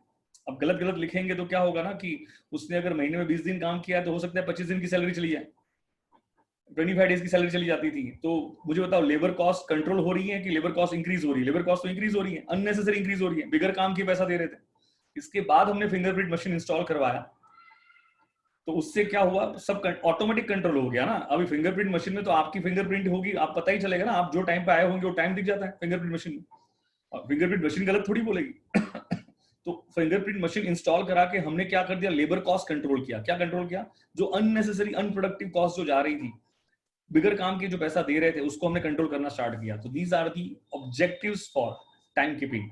आई डोंट थिंक सो कि इसमें कोई ज्यादा डिस्कशन करने वाली बात है। नेक्स्ट है टाइम रिकॉर्डिंग के दो पर्पस है। टाइम रिकॉर्ड करने के दो मेन पर्पस है। Number 1 technology, correct. Number 1 time keeping and number 2 time booking. अब टाइम बुकिंग की बात करते हैं। टाइम बुकिंग क्या कहता है कि how workers has utilized their time, that is known as time booking. वर्कर ने अपना टाइम कैसे यूटिलाइज किया, कैसे यूटिलाइज किया, उसको हम टाइम बुकिंग कहते हैं। देखो टाइम कीपिंग में क्या था पता है क्या? वो आएगा फिंगरप्रिंट मशीन में अपना थंब इंप्रेशन देगा, जाएगा तब थंब इंप्रेशन देगा, काम खत्म। उसे टाइम कीपिंग कहते हैं। आया तब थंब इंप्रेशन, गया तब thumb impression, this is known as time keeping. लेकिन टाइम बुकिंग, बुक करना, टाइम बुकिंग का मतलब क्या होता है कि work how workers utilize their time, that is known as time booking. मतलब वो आया और उसने 5 आवर्स के लिए शर्ट्स मैन्युफैक्चर किए। क्या मैन्युफैक्चर किए? शर्ट्स मैन्युफैक्चर किए। बाकी के 3 आवर्स के लिए उसने टी शर्ट्स मैन्युफैक्चर किया। मतलब उसने अपना टाइम कहां कहां यूटिलाइज किया। आप समझे मेरी बातों को? अगर वर्कर एक ही प्रोडक्ट मैन्युफैक्चर करता है ना तो टाइम कीपिंग से भी उसकी कॉस्ट पता कर सकते हैं। वो आता है सिर्फ मार्कर्स मैन्युफैक्चर करता है। क्या मैन्युफैक्चर करता है? मार्कर मैन्युफैक्चर करता है। उसका काम एक ही है, बस वो आएगा मार्कर मैन्युफैक्चर करेगा। फिर तो टाइम कीपिंग से भी उसकी लेबर कॉस्ट फाइंड कर सकते हो। लेकिन अगर वो एक से ज्यादा प्रोडक्ट मैन्युफैक्चर कर रहा है तो टाइम कीपिंग से ये नहीं पता चल पाएगा कि उसने शर्ट्स के लिए कितने आवर्स दिए, उसने टी शर्ट्स के लिए कितने आवर्स दिए, उसने ट्राउजर्स के लिए कितने आवर्स दिए, उसने जींस के लिए कितने आवर्स दिए। तो ये तो टाइम बुकिंग से ही पता चल पाएगा कि उसने अलग अलग प्रोडक्ट पे कितना काम किया, अलग अलग प्रोडक्ट पे कितना काम किया। आई होप आप मेरी बात को समझ पा रहे हो। In other words time booking means record from utilization point of view, record from utilization point of view. इस पॉइंट ने बहुत सारी बातों को क्लियर कर दिया कि उसके यूटिलाइजेशन पॉइंट ऑफ व्यू उसने कितना कितना टाइम, मतलब कौन से प्रोडक्ट पे कितना टाइम उसने अलॉट किया है, कौन से प्रोडक्ट पे उसने कितना टाइम यूटिलाइज किया है। ये तो टाइम बुकिंग से ही पता चलेगा, टाइम कीपिंग से पता नहीं चल सकता है। Main purpose is cost analysis and cost apportionment. जब तक आपको पता ही नहीं चलेगा कि उसने शर्ट्स पे कितने आवर्स काम किया है, तो आप जब शर्ट की कॉस्टिंग करोगे, शर्ट की कॉस्ट डिसाइड करोगे, तो उसमें लेबर कॉस्ट क्या रखोगे? जब आपको पता है कि शर्ट्स मैन्युफैक्चर करने के लिए वो 5 आवर्स दे रहा है, कितने आवर्स दे रहा है? 5 आवर्स दे रहा है, और पर आवर हम उसे 10 रुपीज का लेबर वेजेस पे कर रहे हैं, तब जाके आप 50 रुपीज का जो ये वेजेस आया वो शर्ट की कॉस्ट में ऐड करोगे ना। तो टाइम बुकिंग है, तो ये समझ में आया। मतलब टाइम बुकिंग का मेन पर्पस क्या है? Cost analysis and cost apportionment. T shirts के लिए अगर उसने 3 आवर्स स्पेंड किए हैं, तो आपको समझ में आएगा कि टी शर्ट की कॉस्ट जब फाइंड करेंगे तो 30 रुपीज किसको अपॉर्शन होना चाहिए? टी शर्ट में जाना चाहिए 30 रुपए का cost. I hope you get my point, what I mean to say. Efficiency of workers is known, efficiency of workers is known only with the time booking। बेटा, worker की efficiency को भी हम टाइम बुकिंग से ही पता कर सकते हैं। किससे पता कर सकते हैं? टाइम बुकिंग से ही पता कर सकते हैं। मुझे बताओ, उसको टोटल मिला के पूरे दिन में 10 आवर्स का काम करना था। कितने आवर्स का काम करना था? 10 आवर्स की ड्यूटी थी उसकी, 10 आवर्स की ड्यूटी थी। उसने 5 आवर्स तो शर्ट्स मैन्युफैक्चरिंग में दे दिए, 3 आवर्स उसने टी शर्ट्स मैन्युफैक्चरिंग में दिए। तो हम क्वेश्चन मार्क रेज कर सकते हैं ना, भाई तूने बाकी के 2 घंटे क्या किया? चल 1 आवर उसने लंच में दे दिया, तो बाकी का 1 आवर कहां गया भाई? हम ये क्वेश्चन रेज कर सकते हैं कि नहीं कर सकते? बोलो हाँ ना। लेकिन ये क्वेश्चन कब रेज कर सकते हैं? टाइम कीपिंग में कि टाइम बुकिंग में? टाइम कीपिंग में तो होता क्या है, अंगूठा दबाया, अंगूठा आने के टाइम पे अंगूठा, जाने के टाइम पे अंगूठा, काम खत्म। वो हाँ, टाइम कीपिंग बेनिफिशियल कब है? जब वर्कर एक ही प्रोडक्ट मैन्युफैक्चर करता है, तो कोई दिक्कत नहीं है। लेकिन फिर भी उसने प्रॉपर टाइम यूटिलाइज किया है कि नहीं किया है, उसके तो टाइम बुकिंग ही होना चाहिए। क्या होना चाहिए? टाइम बुकिंग ही होना चाहिए। और टाइम बुकिंग में वर्कर्स ने अगर मान के चलो पूरे दिन में 10 आवर्स अगर स्पेंड करने होते हैं, 10 आवर्स में से उसने 5 आवर्स शर्ट्स के लिए, अरे शर्ट्स के लिए दिया, 3 आवर्स टी शर्ट्स के लिए दिया, तो कंपनी पहले क्वेश्चन पूछेगी कि भाई बाकी के 2 आवर्स का क्या किया? बाकी के 2 आवर्स का क्या किया? क्वेश्चन पूछ सकते कि नहीं पूछ सकते? टाइम पास कहां पे कर दिया भाई तूने? तो उससे क्या हम वर्कर की एफिशिएंसी, क्या हमें पता चल सकती है कि वर्कर कितना एफिशिएंट है, कि वो टाइम वेस्ट तो नहीं कर रहा है? टू अपॉर्शन ओवरहेड्स, ओवरहेड्स का मतलब क्या होता है? ओवरहेड्स का मतलब क्या होता है? Indirect cost. ओवरहेड्स का मतलब क्या होता है? Indirect cost. To apportion overheads, because बेटा याद रखना, ओवरहेड को अपॉर्शन करना पड़ता है। ओवरहेड को क्या करना पड़ता है? अपॉर्शन करना पड़ता है। ओवरहेड को चिपकाना पड़ता है, ओवरहेड को चिपकाना पड़ता है। अगर मोर देन वन जॉब, अगर एक वर्कर्स अगर एक से ज्यादा जॉब पे काम कर रहा है, एक से ज्यादा जॉब पे काम कर रहा है, तो आपको नहीं लगता है कि उसके अलग अलग टाइम को अलोकेट करना होगा उस पर्टिकुलर जॉब के लिए? आप मेरी बात समझ पाते होंगे आई थिंक। अगर नहीं समझ पा रहे तो क्वेश्चन पूछ लेना बेटा। To calculate labour cost of jobs done, to find out cost of different, to find out cost of different jobs. मैंने कहा ना, ये शर्ट्स भी मैन्युफैक्चर कर रहा है, ये टी शर्ट भी मैन्युफैक्चर कर रहा है, तो बताओ शर्ट्स की कॉस्ट कितनी, टी शर्ट की कॉस्ट कितनी? तो जब तक आप प्रॉपरली टाइम बुकिंग नहीं रखोगे तो कहां से पता चलने वाला है ना। शर्ट्स मैन्युफैक्चरिंग के लिए अगर वो 5 आवर्स दे रहा है, तो 50 रुपीज शर्ट्स की कॉस्ट है, लेबर कॉस्ट है, 30 रुपीज टी शर्ट की लेबर कॉस्ट है, तो ये किससे पता चलेगा? To apportion overheads against jobs, more than one job है तो क्या उसके ओवरहेड को क्या अपॉर्शन करने के लिए काम में आएगा time booking? To calculate labour cost of jobs done, to calculate labour cost of jobs done, जो जॉब खत्म, जो जॉब कर चुका है उसकी लेबर कॉस्ट फाइंड करने के लिए। वो शर्ट मैन्युफैक्चर कर चुका है, वो टी शर्ट मैन्युफैक्चर कर चुका है, तो उसकी लेबर कॉस्ट फाइंड करने के लिए भी टाइम बुकिंग चाहिए। क्या चाहिए? टाइम बुकिंग चाहिए। To ascertain idle time for the purpose of control, अभी मैंने कहा ना, 10 घंटा वर्कर को 10 आवर्स काम करना था, उसने 5 आवर्स शर्ट्स के लिए लिया, 3 आवर्स किसके लिए लिया? उसने 3 आवर्स किसके लिए लिया? टी शर्ट के लिए लिया। तो हम कह सकते हैं ना, बाकी का 2 आवर्स तो आइडल टाइम हो गया भाई, तूने टाइम वेस्ट कर दिया, तूने क्या कर दिया? टाइम वेस्ट कर दिया। Management can also know how much time he has worked, how much time he has wasted, उसने कितना टाइम वेस्ट कर दिया है। To evaluate labour performance and to compare actual with budgeted time, budgeted मतलब estimated time, उसके लिए time booking का होना बहुत जरूरी है। मतलब हमने कहा था कि शर्ट्स मैन्युफैक्चरिंग करने के लिए 5 आवर्स लगने चाहिए। कितने लगने चाहिए? 5 आवर्स लगने चाहिए। ये हमने वर्कर को कहा था, लगने चाहिए, उसे बजटेड टाइम कहते हैं। बजटेड मतलब एस्टिमेटेड टाइम। हमने हमारे एक्सपीरियंस से, हमने हमारे एक्सपीरियंस से लेबर को कहा था, हमने उसको, बजट का मतलब क्या होता है? Estimation in advance, estimation in advance. Budget जब बनता है, हमारे कंट्री का भी बजट जब बनता है, फाइनेंस मिनिस्टर जब बजट बनाते हैं, तो वो क्या है? वो एस्टिमेशन ही तो है, एडवांस का एस्टिमेशन है। तो हमने उसको बजटेड टाइम देके रखा था 5 आवर्स, और उसने एक्चुअल टाइम भी कितना लिया? 5 आवर्स ही लिया। तो क्या हम कंपेयर कर सकते हैं और उसके परफॉर्मेंस को इवैल्यूएट कर सकते हैं? लेकिन ये कब पॉसिबल है? किससे पॉसिबल है? टाइम कीपिंग से पॉसिबल है कि टाइम बुकिंग से पॉसिबल है? ये टाइम कीपिंग से पॉसिबल है कि टाइम बुकिंग से पॉसिबल? बेटा ये टाइम बुकिंग से पॉसिबल है। आई hope you get my point clear. आप मेरी बात समझ पाते हो? कोई दिक्कत, कोई भी कंफ्यूजन? सबको प्रॉपर्ली समझ में आ गया कि बेटा यहाँ पे डाउट है तो पूछ लो बेटा, डाउट है तो पूछ लो। अच्छा, कुछ बातें मैंने आगे बताना था, वो मैं आगे बताना भूल गया था। हाँ, बात तो वही थी। अब आगे वाली बातें तुम रीड करोगे तो समझ जाओगे, कोई दिक्कत नहीं है। Accounting for labour by manufacturer usually involves 3 activities. बेटा लेबर कॉस्ट का अगर अकाउंटिंग करना है, लेबर कॉस्ट की अकाउंटिंग करनी है, क्या करनी है? अकाउंटिंग करना है, बुक्स ऑफ अकाउंट्स में रिकॉर्ड करना है। तो क्या क्या होना चाहिए? टाइम कीपिंग का होना चाहिए, competition of total payroll and allocation of payroll cost, allocation of payroll cost. These activities must be performed before the payroll is recorded in the accounting records. सी यार समझो मेरी बात, तो ये क्या कह रहा है? Accounting for labour by manufacturer usually involves 3 activities. अगर आपको लेबर की अकाउंटिंग मतलब लेबर कॉस्ट को रिकॉर्ड करना है तो उसके लिए 3 एक्टिविटीज इन्वॉल्व रहेगी। Number 1 time keeping, number 2 computation of total payroll and allocation of payroll cost। तो ये क्या, ये बेटा ठीक है, समझ में आया तो ठीक है, अदरवाइज छोड़ दो। मैं ज्यादा डिटेल में नहीं जाना चाहता हूँ बहुत, अदरवाइज क्या बोलने जाऊंगा तो फिर चुप ही नहीं बैठूंगा, ऐसा हो जाएगा। अकाउंटिंग मेंटेन करने के लिए 3 बातें चाहिए, टाइम कीपिंग चाहिए, कंप्यूटेशन ऑफ टोटल पेरोल चाहिए एंड अलोकेशन ऑफ कॉस्ट चाहिए। Control of labour cost involves coordinated efforts of the following departments.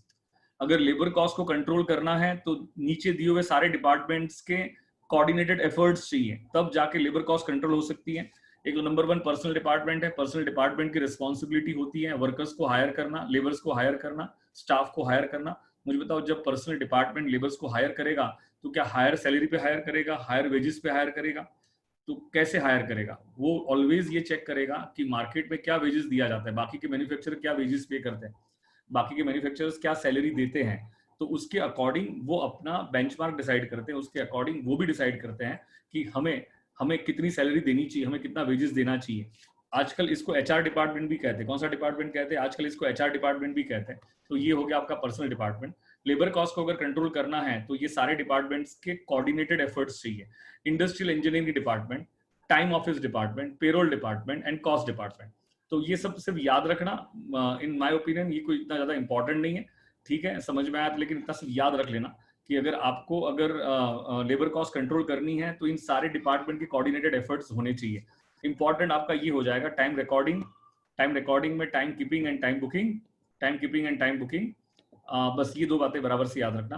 That's will be this will be little bit important for you. फिर direct expenses, कल मैंने define कर दिया था direct expenses, वापस नहीं जाता हूँ। मैंने रॉयल्टी, जॉब वर्क, बहुत सारे एग्जांपल्स लिए थे, यहाँ पे और भी एग्जांपल्स हैं। देखो ना, रॉयल्टीज मैंने कल लिया था। फिर higher charges of plant if it is use for a specific job.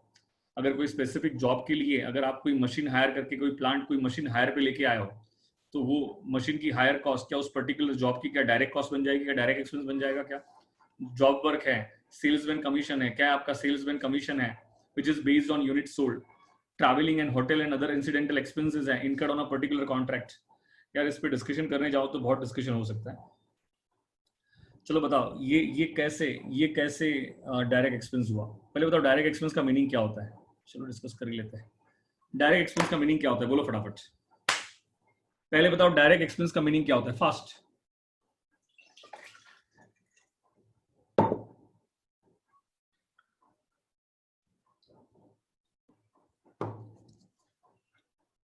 अरे बच्चों को मेरी आवाज जा रही है कि नहीं जा रही है? बताओ पहले डायरेक्ट एक्सपेंस का मीनिंग क्या होता है, फास्ट।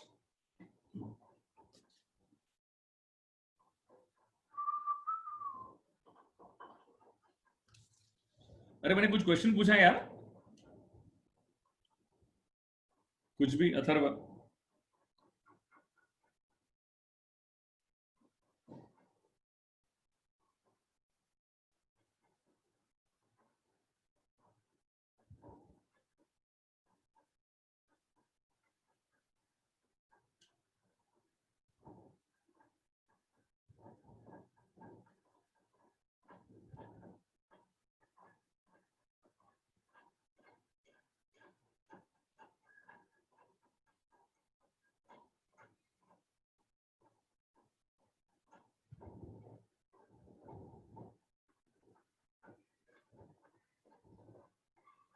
क्या लिखा है? एक्सपेंसेस जो डायरेक्टली ट्रेसेबल होते हैं, एक्सपेंसेस जो क्या होते हैं डायरेक्टली ट्रेसेबल होते हैं।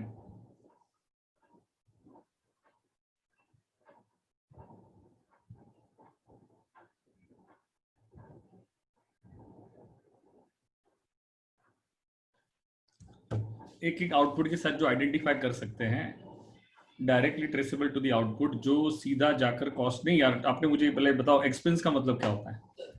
जो ना मटेरियल है जो ना लेबर है उसे हम क्या कहते हैं?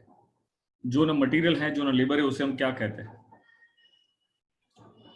जो ना मटेरियल है जो ना लेबर उसे हम क्या कहते हैं? एक्सपेंस कहते हैं। पहले ये समझो एक्सपेंस होता क्या है। जो ना मटेरियल है ना लेबर है वो पहले एक्सपेंस को ही नहीं समझोगे तो डायरेक्ट एक्सपेंस क्या समझोगे? तो एक्सपेंस वो है जो ना मटेरियल ना लेबर है। करेक्ट है। मैंने कल एग्जांपल लिया था कि ये मार्कर बेसिकली माइक्रोसॉफ्ट की ये स्टाइलस है। अगर ये स्टाइलस मार्केट में 10,000 रुपीज में मिल रही है, इंडिया में अगर कोई उसे मैन्युफैक्चर कर रहा है, इंडिया में कोई अगर उसे मैन्युफैक्चर कर रहा है, तो मुझे कॉमन सेंस अप्लाई करके बताओगे, इंडिया में अगर इसे कोई मैन्युफैक्चर कर रहा है और वो माइक्रोसॉफ्ट को इस पे 1,000 रुपीज की रॉयल्टी पे कर रहा है, पर स्टाइलस कितनी रॉयल्टी पे कर रहा है? 1,000 रुपीज की रॉयल्टी पे कर रहा है। तो मुझे आप बताओगे अगर ये 1,000 रुपीज की रॉयल्टी पे कर रहा है तो रॉयल्टी का कोई मटेरियल है? क्या कोई लेबर है? नहीं। लेकिन क्या एक एक यूनिट के साथ आइडेंटिफाई हो रहा है? तो ये डायरेक्ट एक्सपेंस है। ये कौन सा एक्सपेंस है? डायरेक्ट एक्सपेंस है। समझ गए मेरी बात को यहाँ पे? Second, higher charges of a plant if it is used for a specific job. मुझे बताओ, मुझे ऐसे मान लो कि हाँ एक स्पेसिफिक जॉब मिला है, मैं पेन मैन्युफैक्चर कर रहा हूँ और मुझे यूनिक एकेडमी से ये जॉब मिला है कि मुझे ये मार्कर, ये जो पेन है ना, इस पेन पे लिखा होना चाहिए यूनिक एकेडमी। क्या लिखा होना चाहिए? Unique academy. इस पेन पे लिखा होना चाहिए यूनिक एकेडमी। और मुझे ऐसी 10 लाख पेन, 10 लाख पेन चाहिए, 10 लाख 10, मुझे कितनी कितनी पेन चाहिए? 10 लाख पेन चाहिए। तो मुझे बताओ क्या ये 10 लाख पेन को मैन्युफैक्चर करना क्या एक जॉब हो जाएगा? बोलो है ना। ये 10 लाख पेन्स को मैन्युफैक्चर करना क्या एक जॉब हो जाएगा? और ये स्पेसिफिक जॉब है। इस जॉब को मैन्युफैक्चर करने के लिए मैं एक मशीन हायर पे लेके आया। ये 10 लाख मार्क, ये अभी अभी अभी यूनिट के रेफरेंस में मत देखना, एक जॉब के रेफरेंस में देखना। अब मैं क्या सोच रहा हूं, अभी मैं एक यूनिट की बात नहीं कर रहा हूं। मैंने पहले ही कहा कि बेटा ये ना, ये सबसे बड़ी दिक्कत है मेरे लिए कि जो जो टॉपिक मैं जब कॉस्टिंग पढ़ाता था, जब जो जो टॉपिक में 15-15 20-20 दिन पढ़ाता था, उस टॉपिक को मुझे एक एक घंटे में डिस्कस करना है तो मुझे बड़ी दिक्कत होती है, बड़ी प्रॉब्लम होती है कि मैं प्रॉपरली उसको जस्टिफाई नहीं कर पाता। जस्टिफाई करने का सवाल नहीं आता है, लेकिन कितना बोलूँ ना, वो मुझे कहीं ना कहीं अपने आप को लिमिट करना पड़ता है। अभी देखो यहाँ पे थोड़ा कंफ्यूजन हो सकता है। अब है ना, एक यूनिट के रेफरेंस से मत सोचना, एक जॉब के रेफरेंस में सोचना। 10 लाख यूनिट का एक जॉब है, 10 लाख यूनिट का क्या एक जॉब है, और वो एक जॉब के लिए एक मशीन में हायर पे लेके आया। तो बताओ उस मशीन की जो हायर कॉस्ट है, रेंट की कॉस्ट है, क्या उस जॉब के लिए डायरेक्ट एक्सपेंस है? मशीन की हायर कॉस्ट, मशीन का रेंट, मुझे बताओ मशीन का रेंट क्या कोई मटेरियल है? ना। कोई लेबर है? ना। लेकिन मशीन का रेंट क्या एक्सपेंस है? मशीन का हायर चार्जेस क्या एक्सपेंस है? लेकिन एक एक यूनिट के साथ की बात नहीं कर रहा हूं, एक जॉब की बात कर रहा हूं। किसकी बात कर रहा हूं? एक जॉब की। क्या उस पर्टिकुलर जॉब के लिए क्या वो डायरेक्ट एक्सपेंस है? आई hope you get my point clear. तो ये भी एक डायरेक्ट एक्सपेंस का एग्जांपल हो गया। दूसरा जॉब वर्क, कल मैंने कहा था जॉब वर्क के लिए क्या बताया था मैंने आपको, बताओ मुझे। कि वो जींस फाड़ने के लिए, मतलब कट करने के लिए हमने किसी प्रोफेशनल को हायर किया और उसको हम 300 रुपीज पर जींस दे रहे हैं। क्या दे रहे हैं? 300 रुपीज पर जींस दे रहे हैं। तो मुझे कॉमन सेंस अप्लाई करके बताओ, 300 रुपीज पर जींस अगर हम उसे दे रहे हैं, तो मुझे बताओ क्या ये जो चार्जेस हैं, क्या ये चार्जेस को, क्या हम जॉब वर्क चार्जेस को नहीं, जो 300 रुपीज पर जींस दे रहे हैं, क्या ये कोई मटेरियल है? ना। कोई लेबर है? ना। लेकिन क्या एक एक यूनिट के साथ आइडेंटिफाई कर सकते तो कौन सा एक्सपेंस हुआ? डायरेक्ट एक्सपेंस हुआ कि नहीं हुआ? हाँ सर, डायरेक्ट एक्सपेंस हो गया।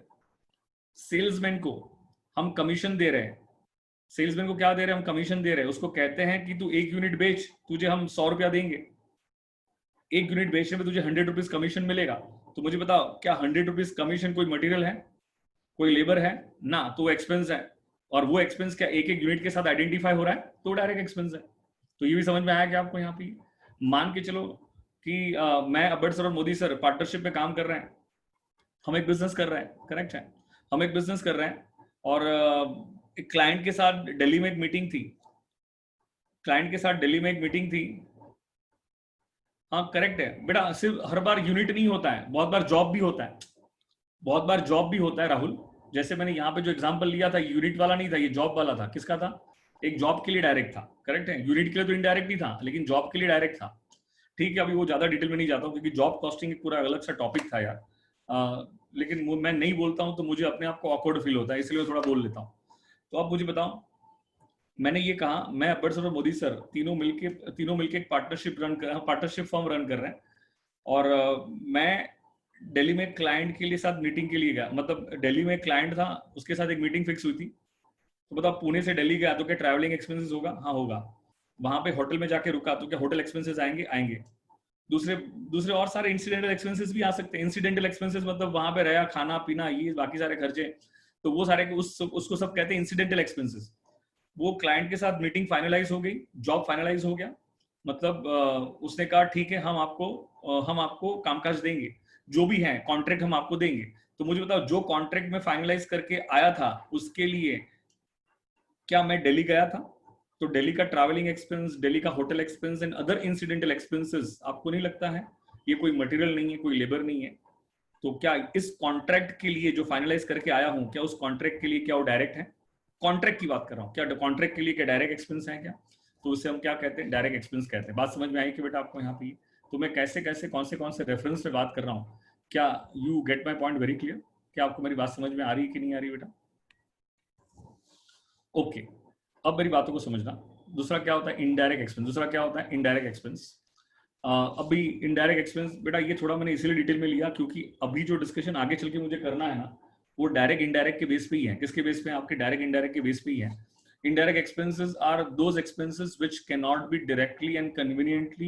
directly and wholly allocated to cost centers, wholly allocated to cost centers and cost units, wholly allocated to cost centers and cost units.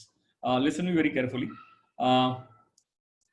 सीधा हिसाब है यार, जो एक एक यूनिट या एक एक जॉब के साथ अलोकेट नहीं होता है, आइडेंटिफाई नहीं होता है, तो उसे हम क्या कहते हैं? इनडायरेक्ट कहते हैं। क्या कहते हैं? उसे हम इनडायरेक्ट कहते हैं। कॉस्ट सेंटर पे आता हूँ, रुक जाओ, कॉस्ट सेंटर पे आता हूँ, कॉस्ट सेंटर पे आता हूँ। चलो पहले कॉस्ट सेंटर पे डिस्कशन कर लेते हैं। कॉस्ट सेंटर क्या होता है पता है क्या? जिसकी भी कॉस्ट आप कैलकुलेट करते हो ना, वो कॉस्ट सेंटर होता है। मान के चलो कि मैं मार्कर मैन्युफैक्चर कर रहा हूं, तो मैं मार्कर की कॉस्ट कैलकुलेट करूंगा ना। क्या करूंगा? मार्कर की कॉस्ट कैलकुलेट करूंगा। तो मार्कर क्या है? कॉस्ट सेंटर है। मार्कर क्या है? कॉस्ट सेंटर है। सुनो, वापस बोल रहा हूं, जिसकी भी आप कॉस्ट कैलकुलेट करते हो वो क्या बन जाता है? कॉस्ट सेंटर बन जाता है। अगर मैं मार्कर की कॉस्ट कैलकुलेट कर रहा हूं तो मार्कर क्या है? कॉस्ट सेंटर है। अब देखो, रीड करो, indirect expenses are those expenses which can not be directly, conveniently and wholly allocated to cost centres और कॉस्ट यूनिट्स। कॉस्ट सेंटर्स और कॉस्ट यूनिट्स। अब एक और एग्जांपल लेके समझाता हूं। जैसे मान के चलो कि मुझे ये समझना है कि मैं एक मैन्युफैक्चरिंग कंपनी रन कर रहा हूं। तो मैन्युफैक्चरिंग कंपनी में मेरी फैक्ट्री रन करने की कॉस्ट कितनी आती है, मुझे ये फाइंड करना है। मेरी फैक्ट्री रन करने की कॉस्ट कितनी आती है, मुझे ये फाइंड करना है। तो फैक्ट्री रन करने की कॉस्ट कितनी आती है ये फाइंड करना है। तो वो जो फैक्ट्री बन जाएगी, फैक्ट्री क्या बन जाएगी? कॉस्ट सेंटर बन जाएगा। क्या बन जाएगा? फैक्ट्री कॉस्ट सेंटर बन जाएगा। इन शॉर्ट, आप जिसकी भी कॉस्ट कैलकुलेट करते हो वो क्या बन जाता है? कॉस्ट सेंटर बन जाता है। मैं ये मोबाइल मैन्युफैक्चर कर रहा हूँ, तो मेरी मोबाइल मैन्युफैक्चरिंग करने की कॉस्ट कितनी आती है? तो ये मोबाइल क्या बन जाता है? कॉस्ट सेंटर बन जाता है। मैं ये ग्लास, ये हाँ ये ग्लास मैन्युफैक्चर कर रहा हूँ, करेक्ट है। तो मैं ग्लास मैन्युफैक्चरिंग कंपनी में हूँ। तो मुझे बताओ, तो ये ग्लास मैन्युफैक्चर कर रहा हूँ, तो ये ग्लास मैन्युफैक्चर करने की कॉस्ट कितनी आती है? तो ये क्या बन जाता है? मेरे लिए कॉस्ट सेंटर बन जाता है। जिसके लिए भी आप कॉस्ट कैलकुलेट करते हो वो आपका क्या बन जाता है? कॉस्ट सेंटर बन जाता है। Agreed now? कॉस्ट सेंटर क्या समझ में आ गया क्या राहुल? कोई दिक्कत?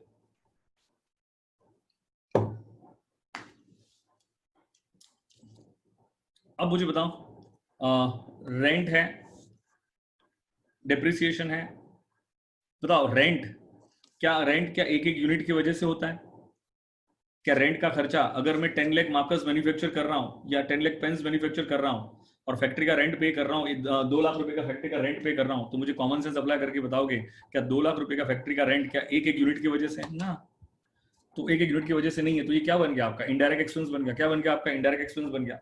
डेप्रिसिएशन क्या एक एक यूनिट की वजह से होता है ना, तो ये भी कौन सा एक्सपेंस, ये भी ना कोई मटेरियल है ना लेबर है, तो ये एक्सपेंस तो है, लेकिन डायरेक्ट है कि इनडायरेक्ट है वो आपको आइडेंटिफाई करना। आपको ऐसे ऐसे क्वेश्चंस आ सकते हैं कि इनडायरेक्ट एक्सपेंस के एग्जांपल्स बताओ, डायरेक्ट एक्सपेंस के एग्जांपल्स देख लो, तो ये सब क्लैरिटी होगी तो आप उसको वो एग्जांपल्स को प्रॉपर्ली बता पाओगे आप। रिपेयर्स एंड मेंटेनेंस क्या एक एक यूनिट की वजह से होता है ना, पावर फ्यूल इलेक्ट्रिसिटी नो, advertising legal charges audit fees bad debts नो, तो ये सब किसके एग्जांपल्स ले लिए मैंने, ये ना मटेरियल है ना लेबर है, तो वो एक्सपेंस तो है लेकिन वो डायरेक्ट नहीं है, वो सब कौन से हैं, इनडायरेक्ट एक्सपेंस है। इसमें कोई दिक्कत वाली बात है क्या, कोई भी confusion? Expenses excluded from cost, expenses excluded from cost, कौन से एक्सपेंस को मैं जो कि कल ही डिस्कशन कर चुका था आपके साथ, कौन से एक्सपेंस को हम कॉस्ट में इंक्लूड नहीं करते हैं। कॉस्टिंग के लिए कौन सा एक्सपेंस कॉस्ट नहीं है, कॉस्टिंग के लिए कौन सा एक्सपेंस कॉस्ट है, which are incurred for production and distribution of goods और सर्विसेज और rendering of services, which does not include interest on loan, income tax, dividend. कुछ याद आ रहा है क्या, मैंने कल डिस्कशन किया था आपके साथ? तो वही है कि ये आपके स्टडी मटेरियल में लिखा हुआ है, ये जो मैंने लिखा है ना यहाँ पे, ये क्यों आपके लिए ज्यादा हेल्पफुल होगा कि आपके स्टडी मटेरियल में जो मेन पॉइंट्स है ना, जो बाकी का जो अनवांटेड था वो सब मैंने निकाल दिया, और जो काम का था उतना ही लिख दिया मैंने। तो उससे क्या होगा ना, अब आपको पूरा स्टडी मटेरियल रेफर करने की जरूरत नहीं पड़ेगी, इतना रेफर करोगे तो more than sufficient is, which is more than sufficient.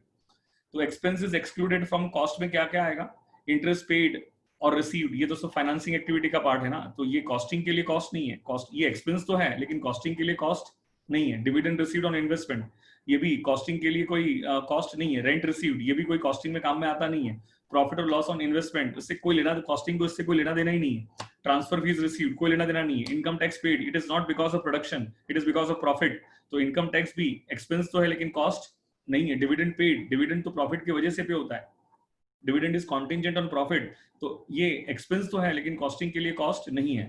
Transfer to sinking fund, general reserve, goodwill written off, ये सब आप एग्जांपल्स याद रखोगे जिसको हम कॉस्टिंग में, वो एक्सपेंस तो है लेकिन कॉस्टिंग के लिए कॉस्ट नहीं है, कॉस्टिंग के लिए कॉस्ट नहीं है। कॉस्टिंग में हम उन्हीं एक्सपेंस को कंसीडर करते हैं जो कॉस्टिंग के लिए क्या होता है, कॉस्ट होता है, कॉस्टिंग के लिए क्या होता है, कॉस्ट होता है।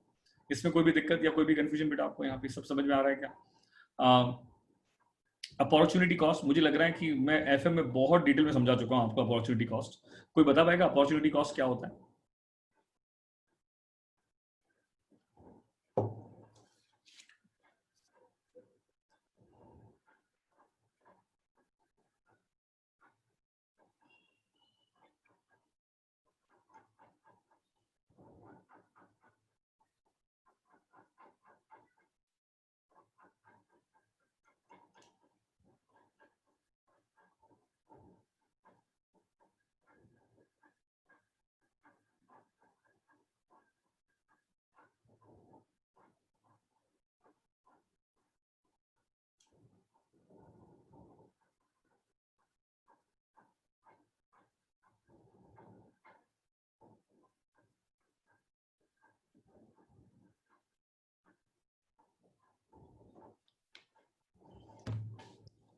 क्या लिखा है यहाँ पे, cost of sacrifice other opportunity.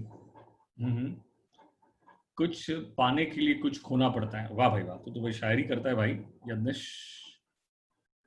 Opportunity cost is the opportunity lost, नहीं नहीं नहीं यार, ऐसा नहीं यार, कुछ कह सकते हैं opportunity lost, okay. Alternative revenue foregone, ठीक है, सेक्रीफाइस करते हैं एक को, ठीक है। अपॉर्चुनिटी कॉस्ट, हाँ, cost of losing next best alternative, cost of losing next best alternative and opportunity cost is relevant for decision making. Opportunity cost is relevant for decision making, वो decision making के लिए relevant है। And cost of losing next best alternative, the term opportunity cost refers to alternative revenue forgone, the term opportunity cost refers to alternative revenue forgone। सुनो मेरी बात को ध्यान से, मैंने एग्जांपल ये सब लिया ही था आपके पास, आप सीएस बन गए और आपको जॉब भी लग गई, करेक्ट है, आपके हाथ में ऑफर लेटर है, बस आपको जॉब ज्वाइन करना है। जॉब क्या करना है, ज्वाइन करना है। 18 लाख पर एनम आपकी सैलरी है, 18 लाख पर एनम आपकी सैलरी है। मुझे कॉमन सेंस अप्लाई करके बताओगे, 18 लाख पर एनम आपको सैलरी मिलने वाली है, आपके हाथ में ऑफर लेटर है, बस आपको जॉब जाके ज्वाइन करनी है।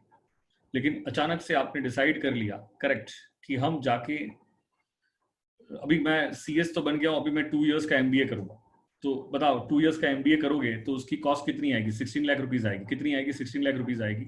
लेकिन क्या एमबीए करने का डिसीजन जब आप लोगे तो क्या यू गोइंग, अगर आप एमबीए नहीं करते तो क्या करते बताओ? एमबीए नहीं करते तो क्या करते? जॉब ही करते ना। तो आपके पास नेक्स्ट बेस्ट ऑल्टरनेटिव क्या था? Cost of losing next best alternative. The term opportunity cost refers to alternative revenue forgone.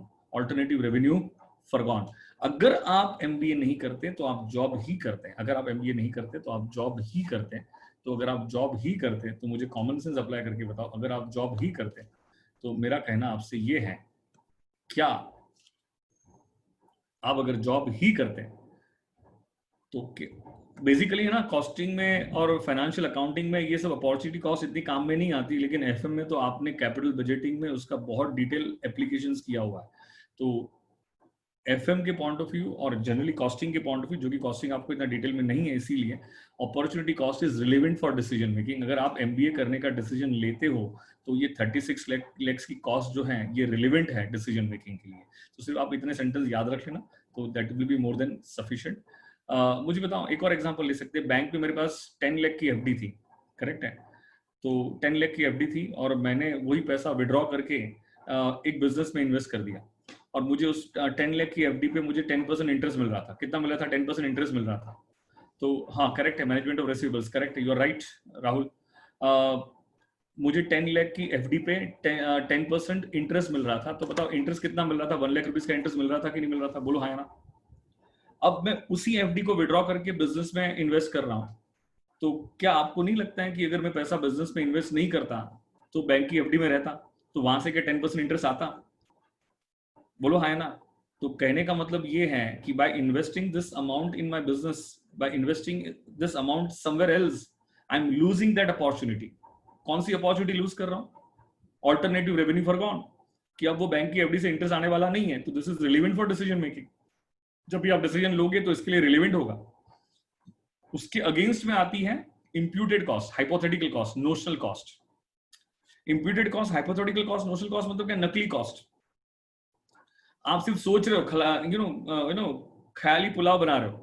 ऐसा बोल रहे ना कि भाई अगर मेरे पास सीएस की, यहाँ पे क्या था अपॉर्चुनिटी कॉस्ट में, तो सीएस की जॉब आपके पास रेडीमेड अवेलेबल थी. आपके पास जॉब रेडीमेड अवेलेबल थी. लेकिन इंप्यूटेड कॉस्ट में तो आप क्या कर रहे हो? बस सोच रहे हो कि अगर मेरे पास जॉब होती तो, भाई होती तो ठीक है ना, छोड़ना. आप समझे मेरी बात को, क्या कह रहा हूं मैं? देखो, मान के चलो कि मेरे पास बैंक में कोई एफडी नहीं थी, मेरे पास बैंक में कोई एफडी थी नहीं, और मैंने 10 लाख रुपए इन्वेस्ट किया. कहां पे इन्वेस्ट किया? एक बिजनेस में इन्वेस्ट किया. तो मैं सोच रहा हूं अगर बैंक में एफडी होती तो, अरे भाई होती तो की बात है ना. ये सब होती तो, ये सब इंप्यूटेड है, हाइपोथेटिकल है, ये सब नोशनल है. आप मेरी बात समझिए, नकली कॉस्ट है, इसका कोई लेना देना नहीं है किसी से. देखो मैंने इसलिए डिफरेंस लिखा हुआ है. इसीलिए imputed cost is not relevant for decision making, क्योंकि ये तो सब सोचना है ना. ऐसा होता तो, अरे भाई होता तो ठीक है भाई, लेकिन है तो नहीं ना.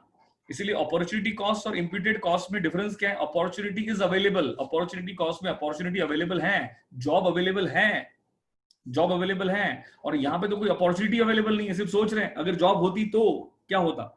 कुछ नहीं होता भाई. Job is available, job is not available. समझ में आ रहा है क्या? ये आपके रेफरेंस के लिए समझना है.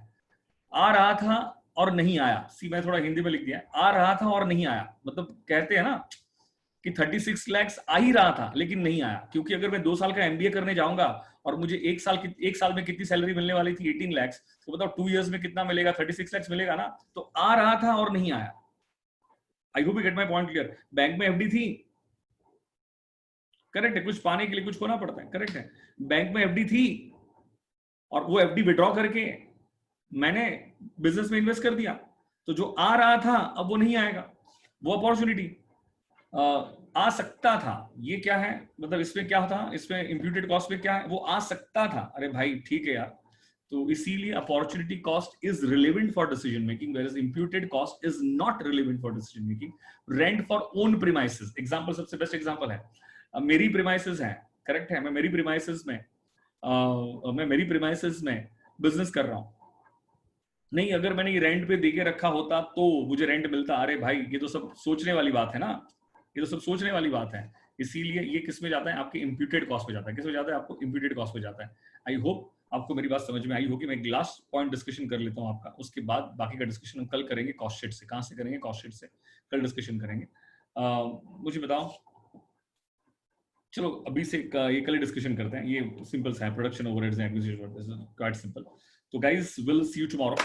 मार्जिनल कॉस्टिंग थोड़ा रीड कर लेना, क्योंकि मैं जो कॉन्सेप्ट पढ़ाने जाने वाला हूँ, difference between marginal costing and absorption costing, पढ़ाने वाले के लिए भी बहुत टेक्निकल है और पढ़ने वाले के लिए भी बहुत टेक्निकल है।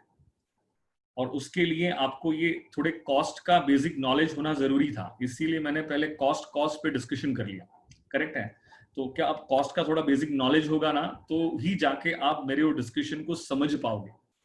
अदरवाइज वो बहुत ही, वो तो पूरे कॉस्टिंग का सबसे टेक्निकल डिस्कशन है, difference between marginal costing and absorption costing.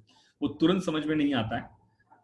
But anyway, I'll discuss tomorrow. I'll start discussing tomorrow. But I think you refer marginal costing. मैं marginal costing नहीं पढ़ाऊंगा, but आपको इतना टाइम ही नहीं मेरे पास।